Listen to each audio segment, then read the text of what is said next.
and welcome back to Gracie Meets. Like a lot of people, I don't have tons of experience in the interviewing process, so I invited Mr. Chris Solomon to help answer some common questions and explain the job application process. Hi, everybody. So, Mr. Chris, when did you start working and what kind of jobs have you done in the past? Well, I got my first official job when I was about 16 years old. My first job was a dishwasher at a local steakhouse. Funny story, I got my first paycheck and I went and opened a bank account and had to pay some money into a deposit on the bank account. Then I went to the store and bought a wallet, and by the time I was finished paying for these, I was broke. I had no money to put in my brand new wallet. After that, I worked a summer job at my high school, and then I moved on to an electric power plant where I weed-eated fence lines and railroad tracks. Then I was a gas station attendant, and then I worked at a stockyard where I tended cattle. Then I joined the Air Force and retired from there, and then finally I moved into my current job working for the railroad. I see you have a lot of experience. Do you have any advice on how to search for a job for those who are trying to find employment for the first time? Well, the first thing you have to do is figure out your range. Now, what I mean by that is if you're walking, your range is rather limited. If you're riding a bike, maybe it's a little bit farther, and if you have a car, somebody who's willing to drop you off and pick you up, that opens up quite a bit more as an options for work for you. But your best bet, especially for your first job, is to stay close to home. There's no sense to committing to a 30-minute drive back and forth each day, unless it's simply an amazing opportunity. Yeah, that's great advice. What things might the interviewer ask to see, or things one would need during the interview? So you have to realize you're going to be filling out applications at every place you go. More and more companies are moving to online or electronic applications, but even still, if the computer's down, you want to make sure you have at least these following items. So we're going to talk about a driver's license or an ID card, social security card, birth certificate type stuff. Now, these items show an employer that you're a legal hire for them, so they don't get in trouble. The next is a black ink pen. You don't want to be the one that gets there to fill out an application and the computer's down and they hand you an ink pen and it's dead and you're struggling to find something to fill out an application with. And so you just want to be prepared, because being prepared is an excellent trait to show a manager. And I stress that it needs to be black, because black is professional.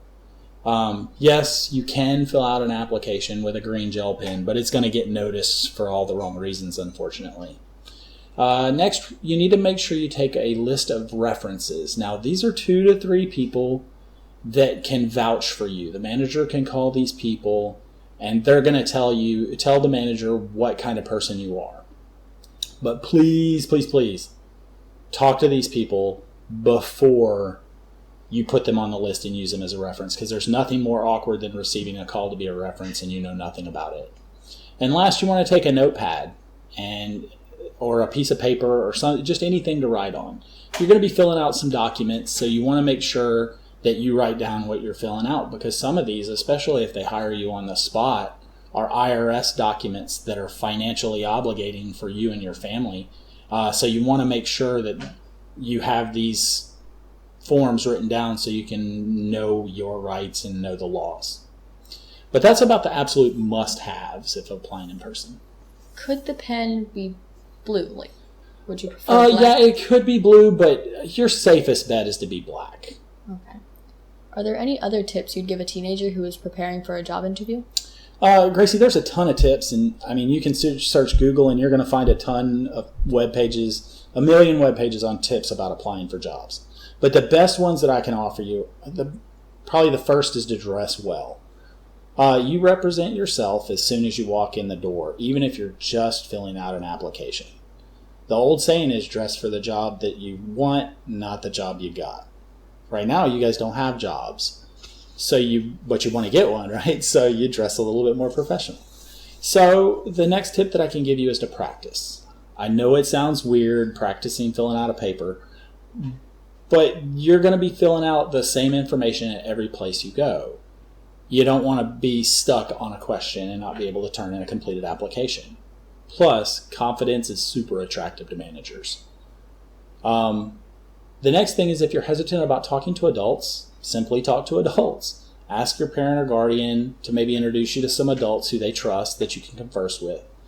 Most schools have debate clubs and theater classes and speech classes that'll give you exposure to public speaking, which helps. And then there are also clubs that are private, like Toastmasters International, where you can practice public speaking to get more confidence. All right, and the last tip that I'll give you, and this one is insanely important right now, is if you have social media, clean it up and make it private. If your profile is public, it's viewable to your prospective managers. So I'm going to give you an example. His name's Josh Hader. He's a pitcher for the Milwaukee Brewers. So in 2018, some old tweets came up from when he was 17 years old. He was 24 when he was at this time, and he was pitching in his first All-Star game for Major League Baseball. He got demolished because his mind simply wasn't in the right he wasn't in the right headspace to be pitching in a Major League game. He was worried about the effect of these tweets on his career.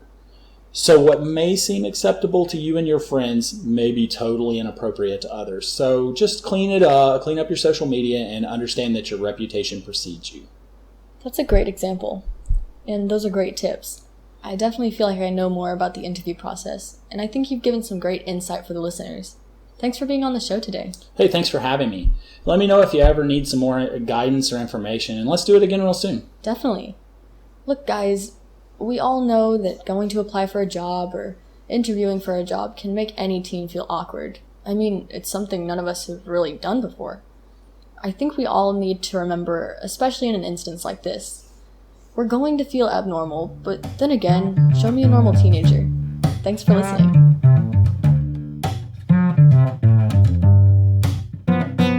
Thanks for tuning in. If you like Gracie Meets, subscribe so you can listen every time a new episode is dropped. Tune in next Saturday for a captivating interview with a martial arts instructor.